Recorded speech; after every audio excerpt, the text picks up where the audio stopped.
Olá, estamos dando início a mais um programa Debates Le Monde Diplomatique Brasil, uma iniciativa do jornal Le Monde Diplomatique Brasil, em parceria com a TV PUC, o Canal Universitário e a TVT, a TV dos Trabalhadores.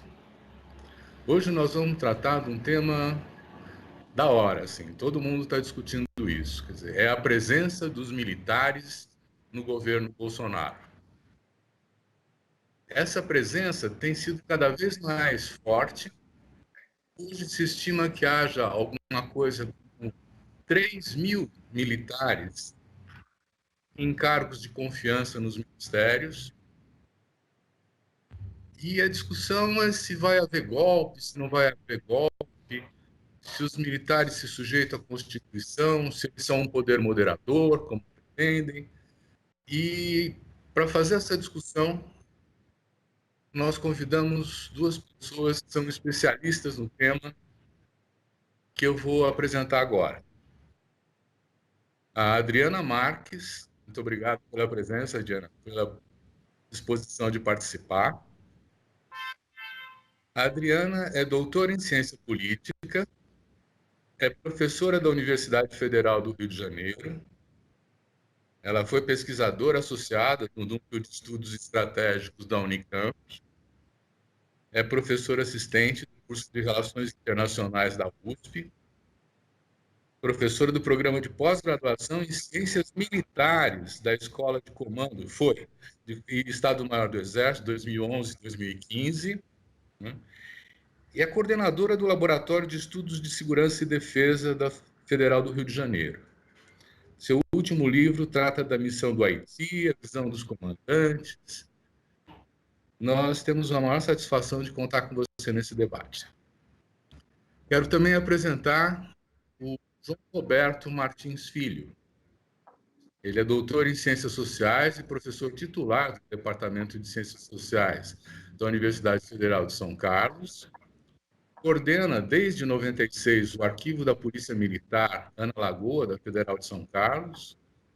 É membro do Conselho Editorial de várias revistas. Foi presidente da Associação Brasileira de Estudos de Defesa, vice-presidente do Comitê de Pesquisa Forças Armadas e Sociedade da Associação Internacional de Ciência Política e é membro do Comitê de Altos Estudos do projeto Memórias Reveladas do Arquivo Nacional. Autor também de livros como Movimento Estudantil e Ditadura Militar e O Palácio e a Caserna. Muito obrigado, João Roberto, por estar com a gente também, né? Às vezes eu peço desculpas na apresentação, pode ter alguma falha, mas é que eu estou extraindo dados assim da internet para apresentar a vocês.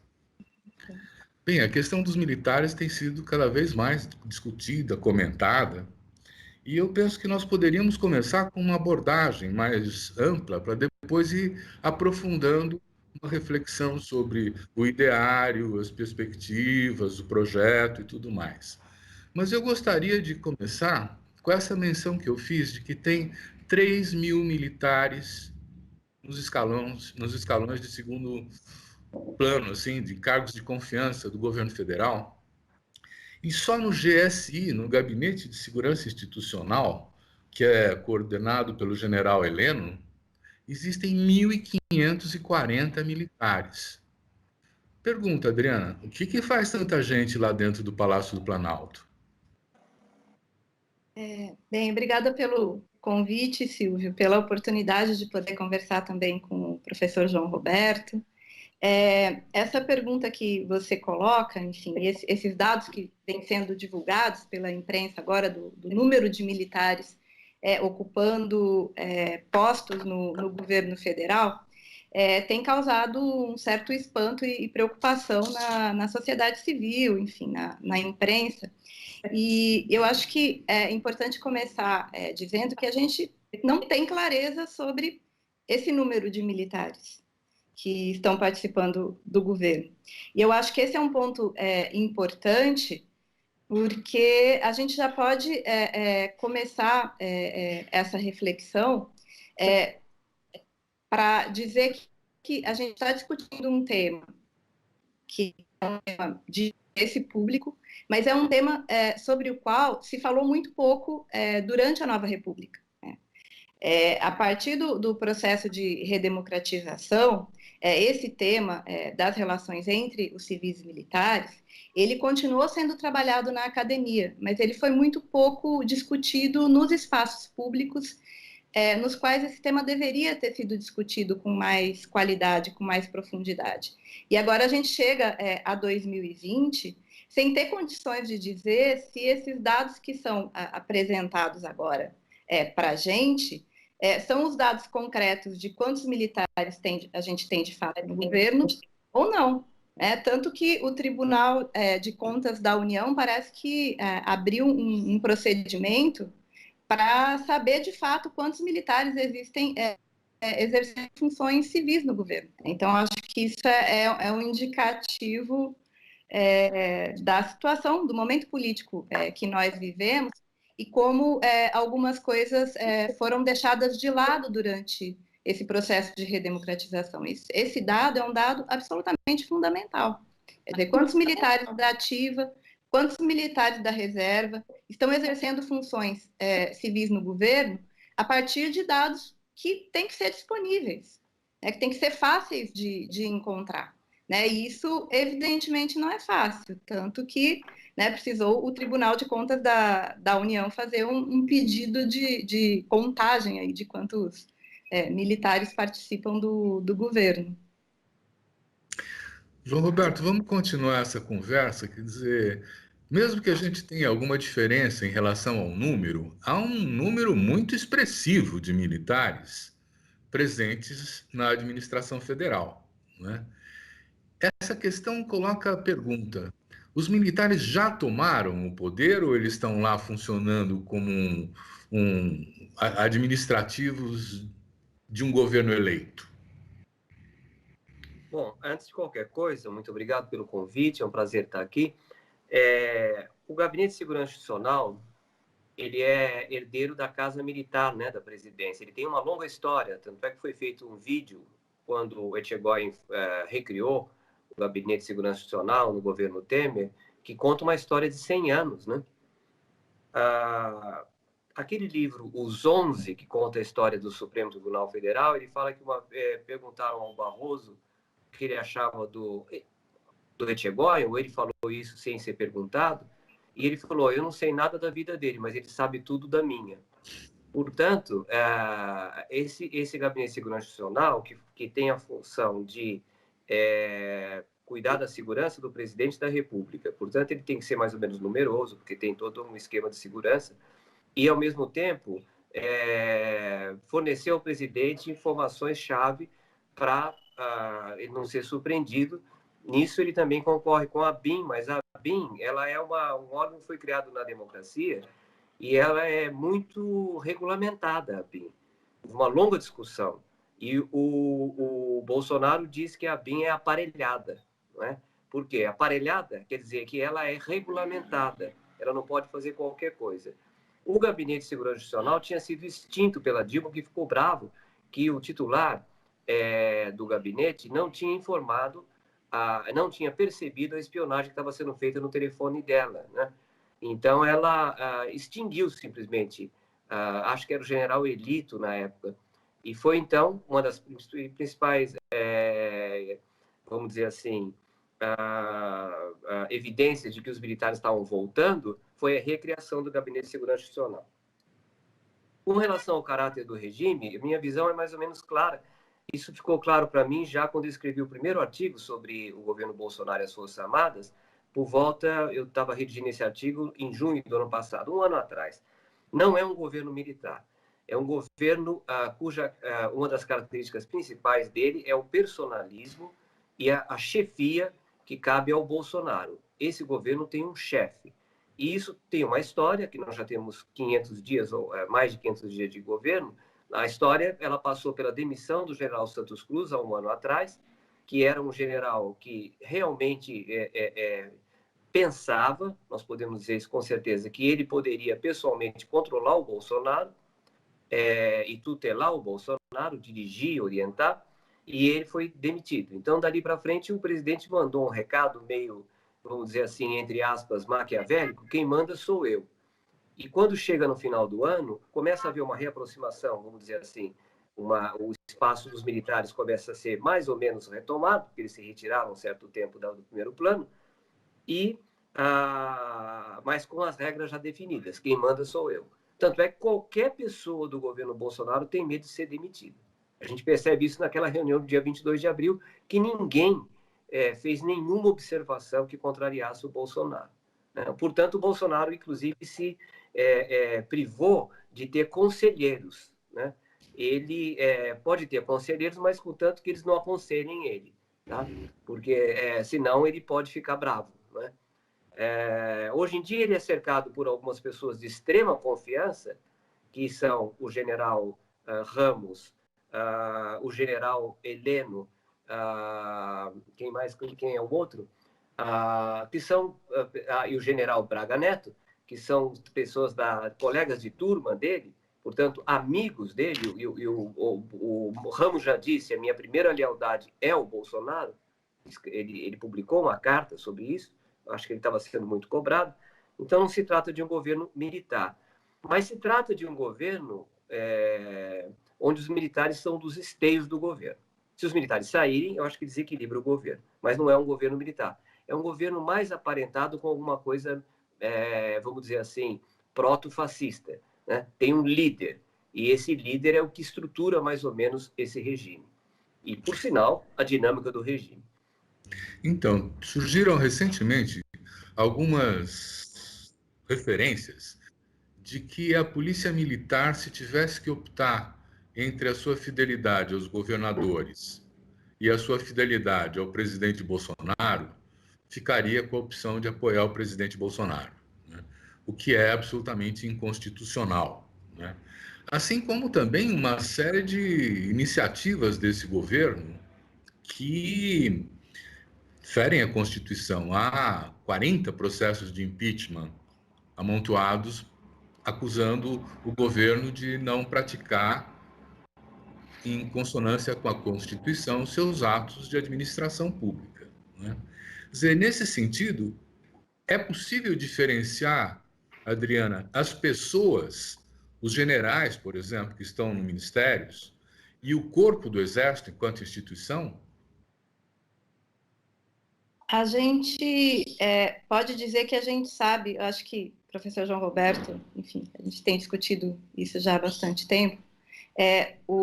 Queria retomar um pouco essa questão que o professor João Roberto colocou, de que esse governo não é um governo de militares, ele não é um governo militar, mas ele é um governo onde os militares fazem parte da coalizão.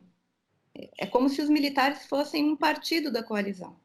E eu acho que essa é a melhor metáfora, é a melhor maneira de entender, né, o que é o governo Bolsonaro. O professor João Roberto colocou as características do regime, mas o governo é um governo presidido pelo Bolsonaro, no qual os militares são parte da coalizão. Queria retomar essa questão. E do ponto de vista do relacionamento entre a instituição e o governo, por que isso é importante? Porque quando a gente trabalha com essa ideia de partido militar como uma metáfora, isso nos facilita entender um pouco a relação da instituição com o governo. Então, a instituição não está no governo, mas evidentemente que a instituição apoiou o governo, apoiou este governo constituído. Num primeiro momento, a gente tinha só generais da reserva no governo. General Santos Cruz, general Heleno, general Floriano Peixoto, eram generais que já estavam na reserva, inclusive, há algum tempo. Há menos tempo do que o vice-presidente, Hamilton Mourão. O presidente Hamilton Mourão, que ganhou, se tornou notável, né, a partir das suas críticas públicas à presidenta Dilma Rousseff. Foi assim que ele começou a sua carreira política. Então, a gente, num primeiro momento, havia uma separação maior olhando, né, uma separação maior entre a instituição e os militares que estavam no governo. Agora, o que a gente percebe é um afluxo cada vez maior de militares da ativa para o governo. Então, por exemplo, a gente tem o ministro da Saúde, que é um general da ativa. O general Ramos, que também é um general da ativa, parece que agora vai se transferir para a reserva. O almirante Bento, que é ministro das Minas e Energias, é um almirante da ativa. E esses militares, para estarem ocupando as funções que estão ocupando no governo, eles foram cedidos pelo Ministério da Defesa. É essa conta que o TCU vai fazer agora. Então, eles tiveram autorização do Ministério da Defesa para estar servindo numa função civil no governo Bolsonaro. Então, ele é um governo não de militares, mas ele é um governo militarizado. E essa militarização conta com a aquiescência do ministro da Defesa e dos comandantes de força. Entendi. Agora, são 8, né? 9 ministros militares. Quer dizer, eles têm algum tipo, a gente não sabe disso, né? Mas na condição de militares, eles têm algum foro coletivo conjunto para poder se posicionar frente às iniciativas do governo? Ou vocês veem que cada um tem uma relação direta com o presidente e não conversa com os demais? Você sabe que eu fiz a minha tese de doutorado sobre as divisões militares no governo militar, no começo, dos primeiros 5 anos, aquela fase em que o governo militar se consolida. E no governo Castelo Branco, não, mas no governo, em geral, se fala que o governo militar tinha uma dinâmica que era a linha dura contra os castelistas, né? A partir do governo Costa e Silva, passa a haver um número maior de grupos, que eu considero que eram 4 grupos. Havia o grupo castelista, havia a linha dura, havia o grupo do Albuquerque Lima, que era um grupo nacionalista, e havia um grupo que eu chamava de palaciano. Daí a ligação com a coisa agora. Sempre existe um grupo palaciano. O grupo palaciano é aquele cuja vida cotidiana se dá dentro do Palácio do Planalto. Essas pessoas tendem a fazer um vínculo. Por exemplo, o vínculo que o general Alberto Cardoso tinha com o governo Fernando Henrique Cardoso. Não é? Essas pessoas têm uma lealdade ao presidente, foram nomeadas pelo presidente, e é normal que elas tenham um espírito de corpo. Não é? Eu acredito que o espírito de corpo deve ser levado em consideração. Os que estão dentro do Palácio do Planalto, não os que estão na esplanada, não é? Porque esses daí não participam das decisões centrais. Nesse grupo, você tem, então, o general Braga Neto, o general Ramos, o general Heleno e o outro, que é um militar, e, na verdade, ele é da Polícia Militar, né? Não é... Então, esse grupo, eu acho que tende a conversar mais, talvez diferença de personalidade, mas eles são, né? O problema é que eles são, vamos dizer, leais ao presidente. Eu chamaria essa geração inteira que enfiou os militares nessa situação que eles estão hoje de a geração bolsonarista. Essa geração vai ser cobrada para sempre por ter sido a geração bolsonarista. A história vai acertar as contas com eles, pode ter certeza, porque agora eles estão aí na situação que nós vemos. Por falar em PM, eu gostaria de dizer o seguinte, eu tenho falado, às vezes, uma frase de efeito, as frases de efeito são perigosas, que o verdadeiro partido bolsonarista é a PM. Mas essa frase eu acho que aponta para uma coisa séria, né? A PM pode facilmente tomar atitudes que quase fogem ao controle, vamos dizer assim.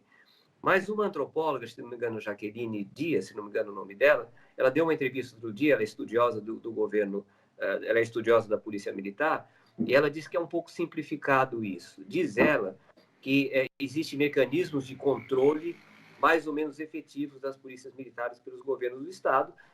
Uma atitude deslocada poderia prejudicar a carreira de uma pessoa ou outra irreversivelmente. Bom, de qualquer modo, eu acho que as polícias militares elas ainda vão dar muito trabalho. E nós temos que ter em conta que o Bolsonaro está o tempo todo ameaçando com a anarquia, ameaçando aquilo que ele sempre fez a vida inteira. Ele é especialista em se apresentar como representante dos rebeldes, né? Eu acho que os militares devem estar pensando nisso também. O problema é que, ao contrário de algumas teorias que tentam explicar essa situação. Eu não acho que os militares controlam a situação. Eu acho que a situação é instável, é imprevisível, ela é uma situação que muda a cada momento, e nós que estudamos militares, na maioria, falamos, olha, eu estou fazendo essa análise hoje, mas não sei o que vai acontecer enquanto eu estou dando essa entrevista. Existe um grau muito grande de imprevisibilidade. Eu acho que, ao não controlar a situação, eles realmente se colocaram numa situação que pode se voltar, e tem se voltado, contra a imagem que os militares têm na sociedade. Eu acho que já afetou a imagem que eles têm na sociedade. Adriana, eu estou preocupado com o seguinte: eu dou uma olhada na biografia desses generais que estão no poder e a maioria já passou pelo Haiti, comandando a MINUSTAH, comandando, vamos dizer assim, o controle sobre Cité Soleil, a maior favela de Porto Príncipe, e parece que isso deu problemas em relação, por exemplo, ao general Heleno e às próprias Nações Unidas, né? Quer dizer, o que você pode dizer desse grupo que sai do Haiti? Ele tem alguma identidade comum? Como é que ele pensa? A gente já discutiu bastante academicamente sobre quais seriam as relações, as interconexões entre. Tem um texto, tem um título ótimo, foi escrito pela professora Mônica Hirst e o professor Reginaldo Nasser, isso em 2014, que se chama A Conexão Porto Príncipe-Rio de Janeiro. Por que eles chamam de Conexão Porto Príncipe-Rio de Janeiro? Justamente porque o momento em que o Brasil participa da missão no Haiti também é o momento onde essas operações de garantia da lei e da ordem, elas são mais frequentes no Brasil. Então, se estabeleceu, de fato, uma conexão entre esse grupo que participou das missões de paz no Haiti, não tanto os generais, mas as tropas. As tropas que foram para o Haiti, elas, em boa medida, foram utilizadas nas operações de garantia de lei e da ordem, principalmente no Rio de Janeiro. Então, esse é um ponto, eu acho que a partir daí também eu posso responder uma parte da sua pergunta anterior sobre a relação entre os militares e as polícias militares. O que eu percebi, entrevistando essa geração de generais que foi para o Haiti, é que eles têm uma visão muito... Eles veem com muita preocupação essa questão da qualidade das polícias no Brasil. Quer dizer, eles, num primeiro momento, a gente perguntava se eles achavam o que seria mais importante para o Exército. Participar de uma missão de paz ou participar de operações de garantia da lei e da ordem no Brasil. Assim, sem exceção, todos disseram que para as Forças Armadas é mais importante uma missão no exterior, porque quando eles estão cumprindo uma missão de segurança pública no país, isso significa que o país tem sérios problemas nas suas instituições policiais. E isso é interessante porque quando a gente pensa, por exemplo, nas unidades de polícia de pacificação, que foram instrumentos que foram trazidos para o Brasil, em parte, a partir dessa experiência internacional. A gente tem experiências parecidas na Colômbia, a gente tem a atuação do Exército Brasileiro no Haiti. Então, é como se eles no Haiti estivessem o tempo todo pensando em como essa experiência no exterior podia contribuir para uma paz social no Brasil. Isso é muito marcante no discurso dessa geração. Então, por mais que eles percebam que é mais importante uma participação internacional, eles o tempo todo se remetem, e isso fica muito claro nas entrevistas, à situação de segurança pública no Brasil e no Rio de Janeiro em particular. Isso ajuda a explicar também um pouco por que essa geração depois faz a conexão Porto Príncipe-Brasília. Vários desses desses Force Commanders, eles ocuparam funções importantes aqui no Brasil, inclusive na área de segurança pública. O general Santos Cruz, ele foi secretário nacional de segurança pública. O general Heleno, ele participou durante muito tempo no Comitê Olímpico, né? no comitê que organizou os grandes eventos aqui no Brasil, Copa do Mundo, as Olimpíadas. O general Ramos participou também desses grandes eventos. Então, a gente tem uma geração que teve uma experiência internacional, mas que também teve uma experiência doméstica, uma experiência de atividades que não eram necessariamente atividades militares aqui no Brasil, nos últimos anos. Obrigado. João Roberto, eu queria só, antes de aprofundar o que pensam esses militares, a diferença entre os da ativa e os da reserva, tal, eu queria só lembrar o seguinte: existe uma corregedoria no Exército para fiscalizar a ação das PMs. As PMs fazem parte do corpo do Exército ou não fazem? Elas têm autonomia? Porque essa questão, às vezes, pode até ser uma questão muito delicada. Os últimos dados de 2012 falam que nós temos 425 mil PMs no Brasil, né? É mais do que o Exército tem, né? Eles estão sob controle do Exército? Como é essa história? Eu acho que, do ponto de vista formal, eles são considerados forças auxiliares, né, do Exército. Mas há um traço da ditadura militar que a gente tem que lembrar, que a ditadura militar, embora ela tenha mantido centros civis de excelência, como o Itamaraty, o Ministério da Economia, essas áreas, o Ministério da Agricultura, onde os militares respeitavam a expertise dessas pessoas. São Paulo agora tem um general, não é? Por sinal, uma pessoa que se dava muito bem com o grupo de pesquisadores civis, mas eu acho que, de regra, é uma questão meio federalista. Os estados que comandam, não há interferência direta das Forças Armadas, mesmo porque é uma confusão tremenda mexer com essa área, não é? Agora, eu queria também voltar uma questão que você levantou, que é a questão da quantidade de operações de garantia da lei e da ordem que foram feitas no Brasil. Veja bem, o governo Fernando Henrique Cardoso, tem um aluno até que hoje em dia é um pesquisador experiente, que é o Alexandre Futiri, que fez a monografia dele sobre a Operação Rio, lá atrás, né? No governo, se não me engano, do Itamar. Mas os governos de centro-esquerda ficou 14 anos no poder, ela fez uma quantidade de operações de garantia da lei e da ordem. Por quê? Né? Quer dizer, primeiro porque os governos de esquerda nunca tiveram uma política de defesa muito bem definida. Houve avanços consideráveis, eu acho que hoje em dia não é a hora de criticar o que os civis fizeram à frente do Ministério da Defesa, porém, havia falta de clareza. Uma das coisas que faltou clareza foi: não vamos envolver as Forças Armadas, apesar do artigo 142 da Constituição, em operações de garantia da lei e da ordem. Por que foi feito tanto isso nos governos Dilma e Lula? Que não puseram nunca as Forças Armadas contra os movimentos sociais, como ocorreu com o governo Fernando Henrique contra greves, principalmente a greve dos petroleiros, né?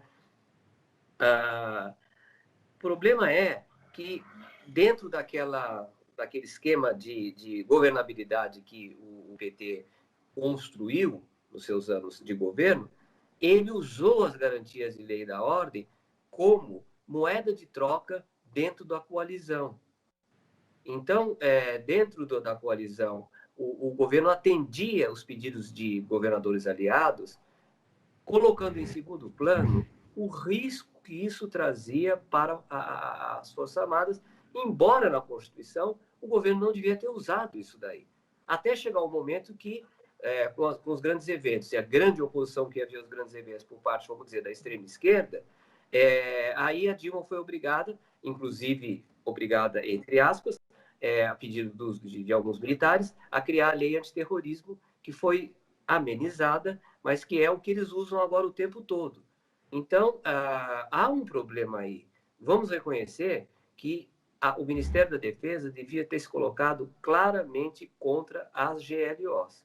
Quando esses caras foram para o Haiti, a geração dos militares, que eu agora vou começar a chamar de bolsonaristas, houve efeitos múltiplos. Nós concordamos, os estudiosos, achamos que era muito bom eles irem para lá, porque era uma missão externa, legítima, sob patrocínio da ONU.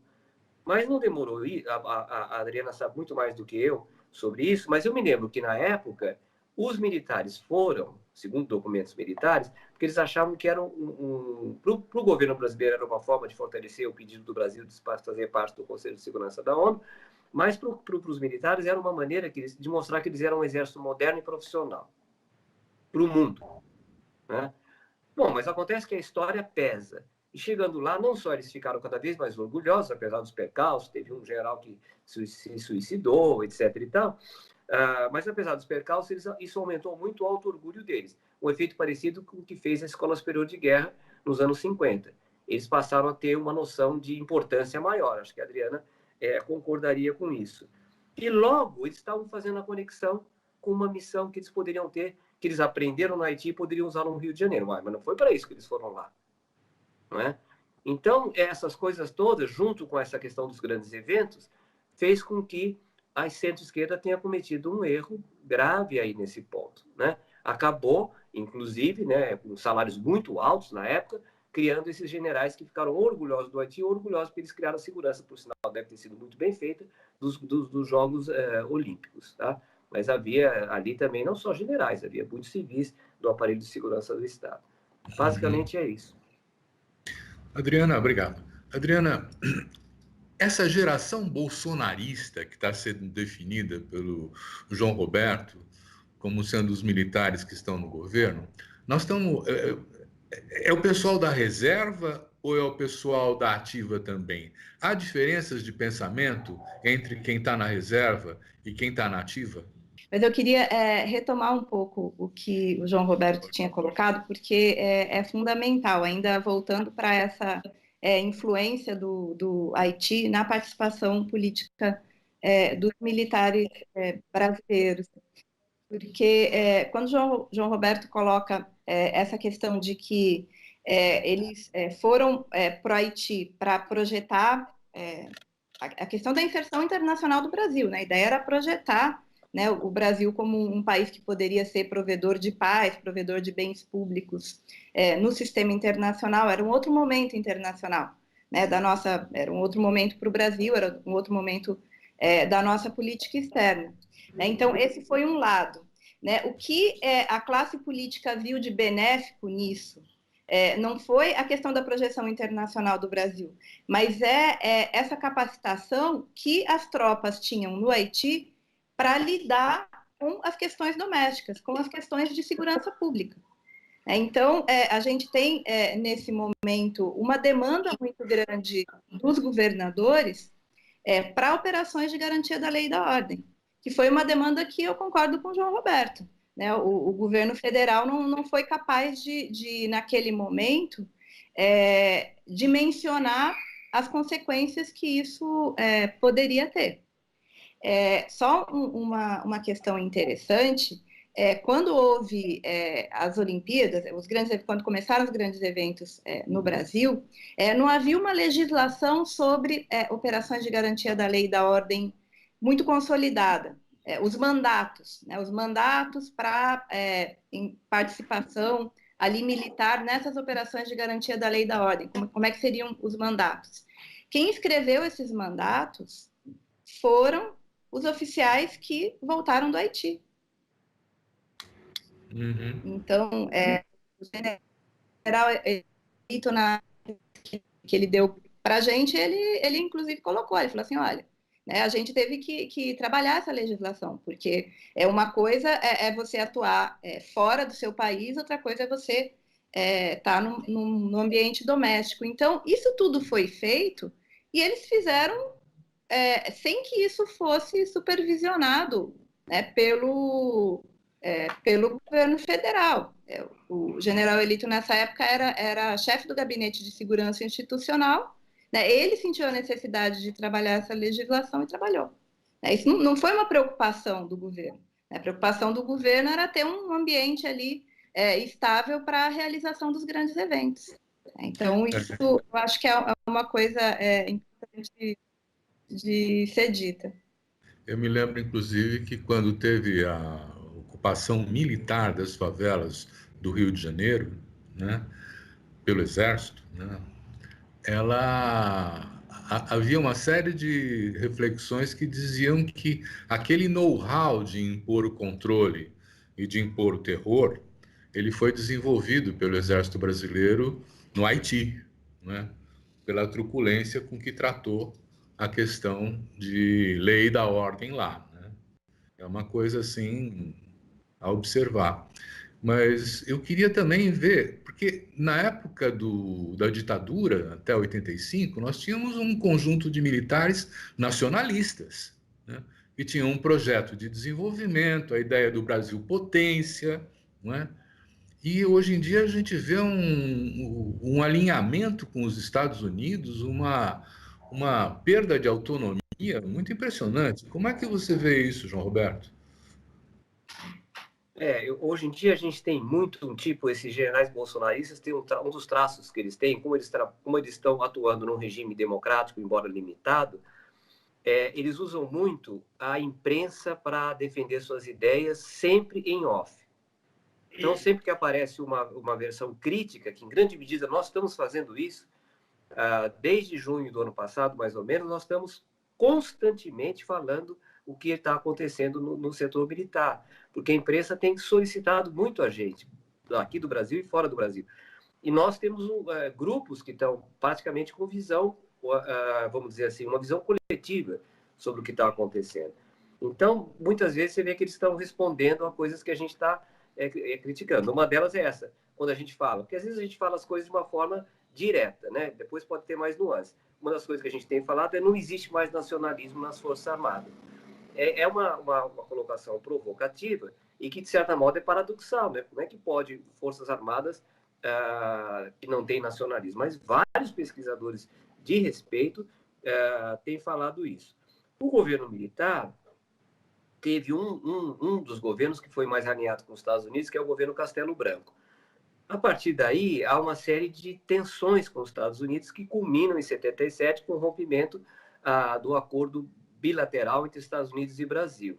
E o governo Geisel era um governo nitidamente muito orgulhoso do ponto de vista nacionalista e bastante estatista também.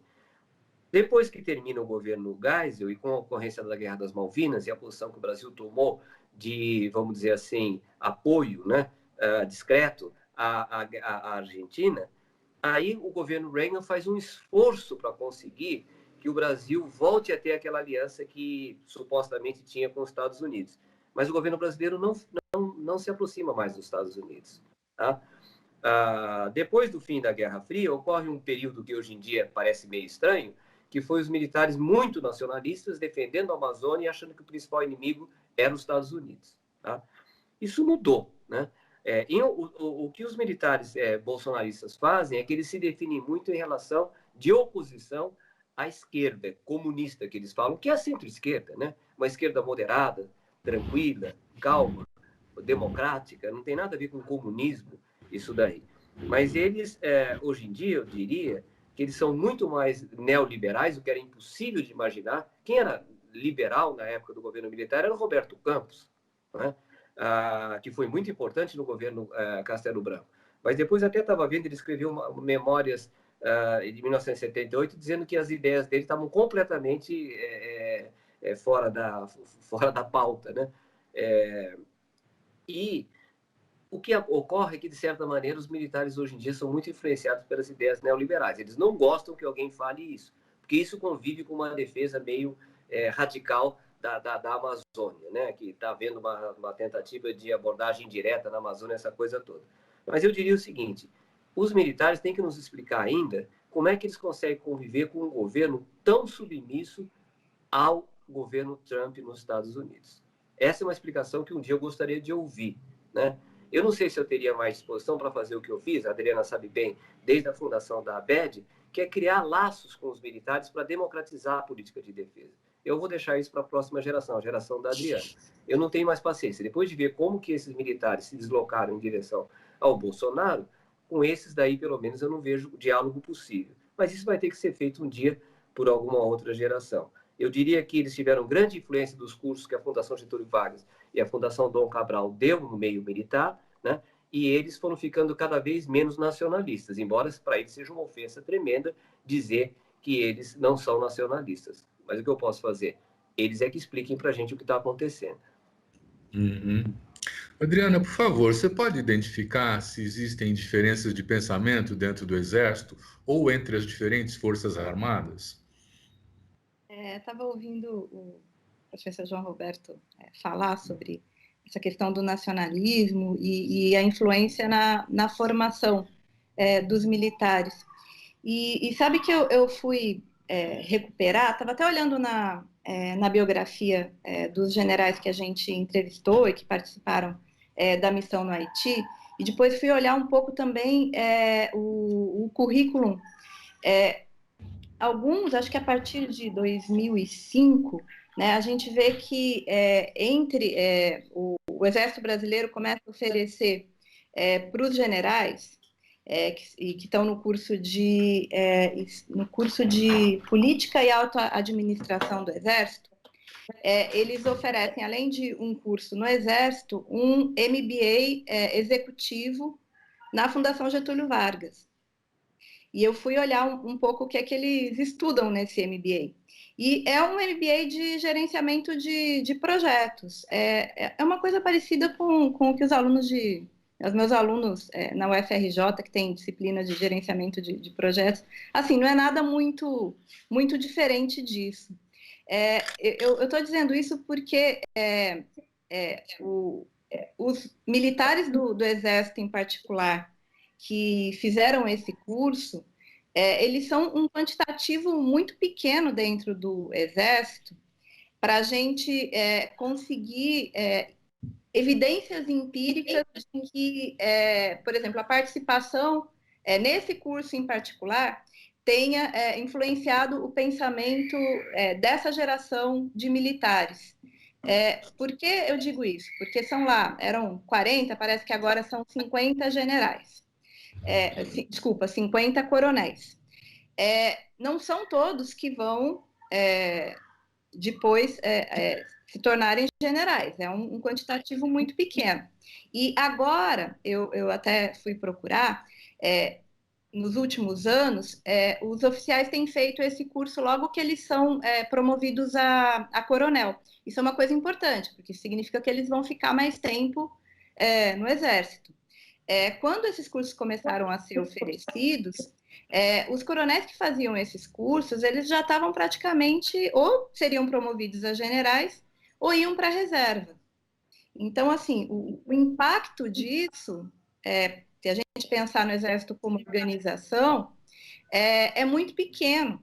Eu estava tentando entender essa questão de, quer dizer, como é que os militares abandonam todo um ideário nacionalista, desenvolvimentista. Vamos usar o termo desenvolvimentista, que talvez seja nacionalismo, enfim, existem vários tipos de nacionalismo, mas vamos pensar a partir da chave do desenvolvimentismo, porque sobre isso a gente tem mais consenso. Né? E havia uma defesa muito efetiva dos militares das três forças sobre a questão desenvolvimentista, sobre desenvolvimento científico-tecnológico, sobre até em alguns momentos da política externa brasileira, o professor João Roberto colocou bem, né? Em alguns momentos a nossa política externa foi mais desenvolvimentista, em outros momentos foi mais liberal, isso ainda durante a ditadura.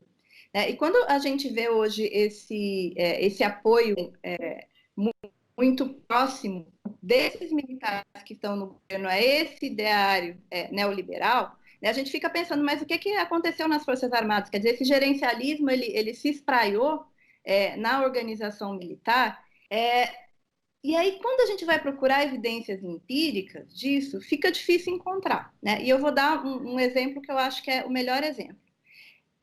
Se esse ideário gerencialista tivesse, de fato, na instituição militar, a gente não teria esse plano de reestruturação da carreira que os militares apresentaram como sendo uma reforma do sistema previdenciário, porque, obviamente, não é uma reforma do sistema previdenciário.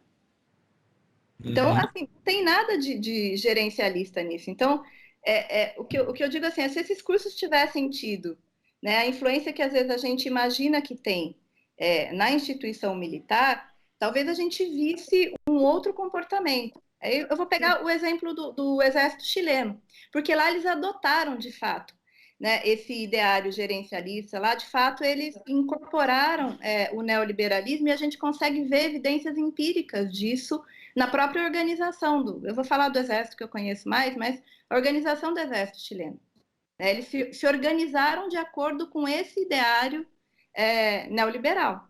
No Brasil, a gente não consegue ver o Exército se organizando a partir desse ideário neoliberal.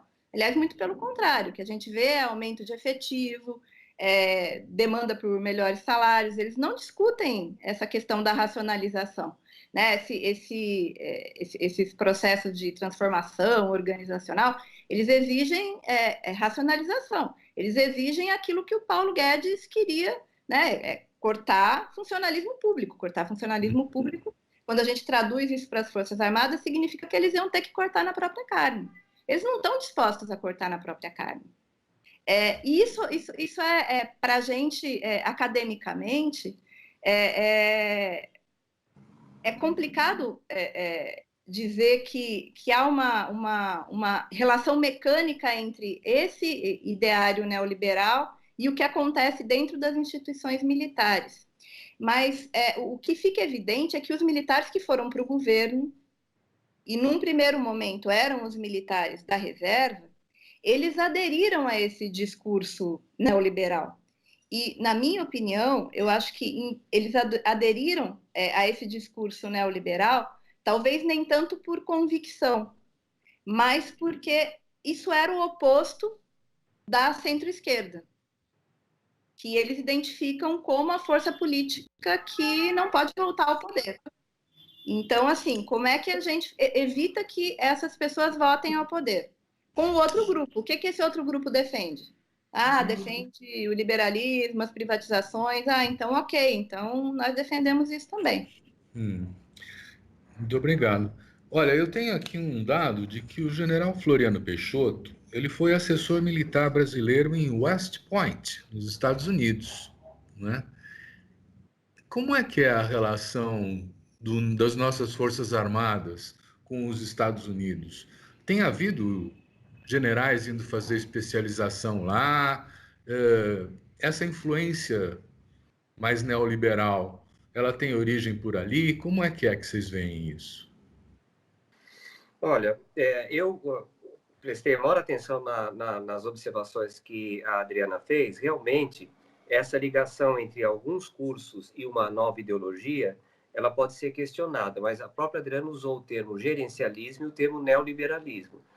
Eu acho que essa geração bolsonarista, ela se aproxima de uma série de coisas, o que, por sinal, acontece na vida política muitas vezes, até na vida de departamentos universitários, você toma uma posição em oposição a alguém. A oposição à centro-esquerda é muito forte. Nós não devemos considerar a simpatia por ideias neoliberais. Eu acho que isso daí existe, não é? Talvez seja difícil captar isso em termos empíricos, com dados que a gente gostaria que fossem mais objetivos. Porque, senão, como é que nós explicaríamos você não ouvir nenhuma crítica em off para a imprensa a política neoliberal? Você ouve a outras coisas. Você ouve, por exemplo, essas críticas com relação à influência que os filhos têm no governo Bolsonaro. E dizem que existe uma tremenda antipatia nos meios militares, e esses filhos estão atrapalhando o governo. Mas até agora eu não vi nenhuma crítica à questão do neoliberalismo. E o fato de que eles fizeram uma reforma de carreira com o nome de fantasia de reforma da Previdência, isso se explica pelo corporativismo, não é? Quer dizer, realmente, você é neoliberal, acredito que eles são neoliberais, eu tenho ouvido opiniões de pessoas que eu respeito, que insistem nessa questão de que hoje em dia você já teve um autoritarismo desenvolvimentista. Hoje você tem um autoritarismo neoliberal, né?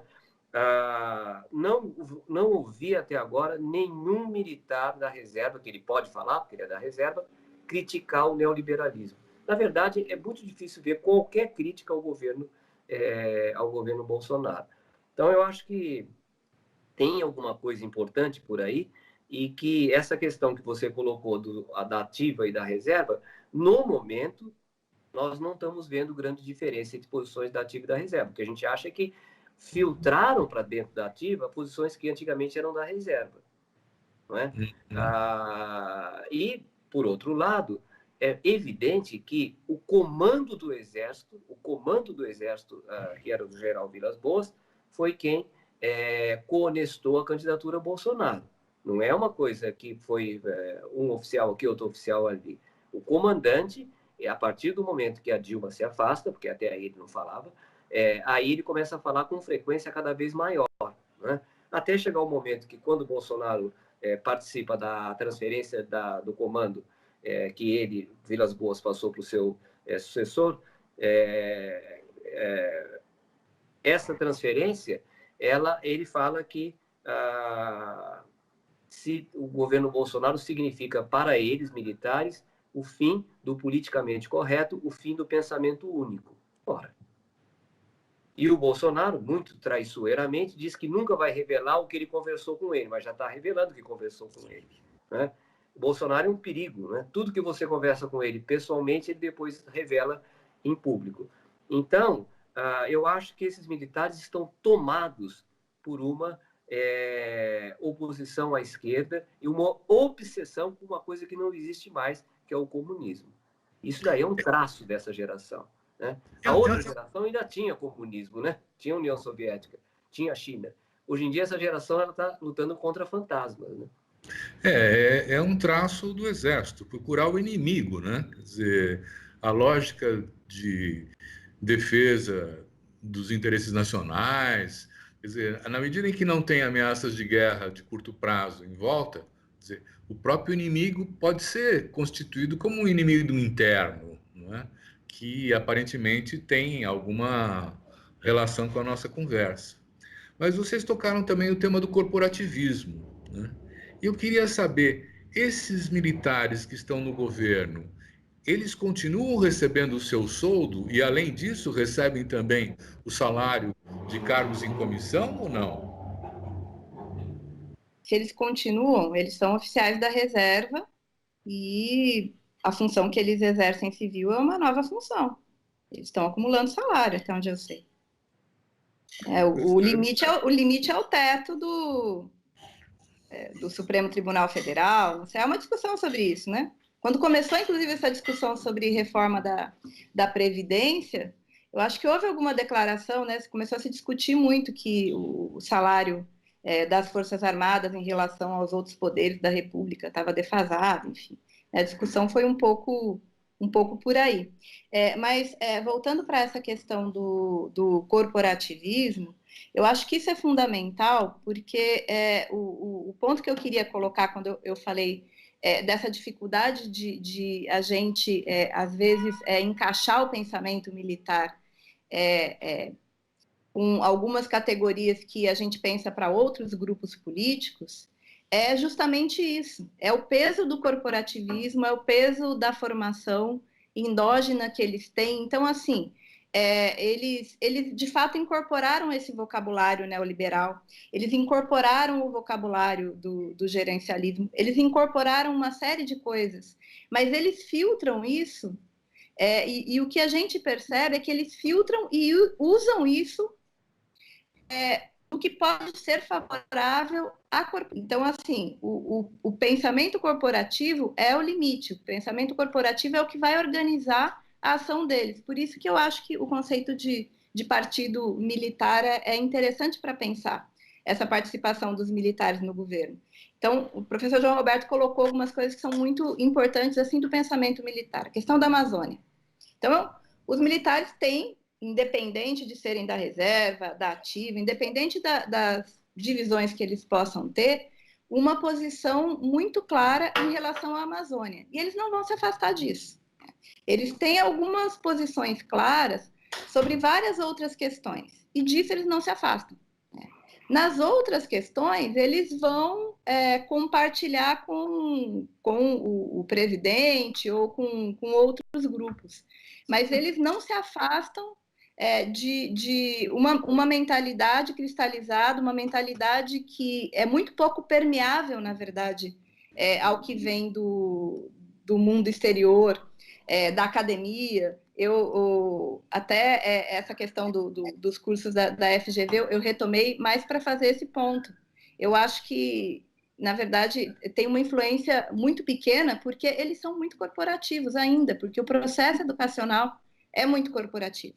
Eles criam uma certa mentalidade e aí vão organizando o resto do mundo a partir daqueles elementos que eles consideram importantes. Então, a participação deles, o apoio deles a esse governo, é o apoio a partir de premissas que eles já tinham. Eu imagino que General Vilar, eu não sei qual foi essa conversa, aliás, nem sei que conversa foi, porque o presidente Bolsonaro, enfim, a gente tem que, ele, enfim, que conversa foi essa, mas a gente, mas enfim, independente de qual tenha sido essa conversa, a gente não pode pressupor o que o presidente disse, mas eu acho que a partir de elementos que a gente já tem do pensamento militar, a gente pode dizer com clareza quais são os pontos que o general Vilas Boas deve ter colocado. Então, por exemplo, essa questão de que tinha que ser um governo de união, que devia trazer a paz social, que tinha que defender a integridade territorial, a questão da Amazônia passa pela integridade territorial, né? Não é a questão do nacionalismo, é a questão da integridade territorial. Então, assim, tem uma série de conceitos ali que certamente o general deve ter colocado, e aquilo faltou o apoio à candidatura. Eu quero agradecer muito a participação da Adriana Marques e do João Roberto Martins Filho. Nós estamos concluindo esse debate. Muito obrigado a vocês, muito obrigado a vocês que nos assistiram, e aguarde que tem mais.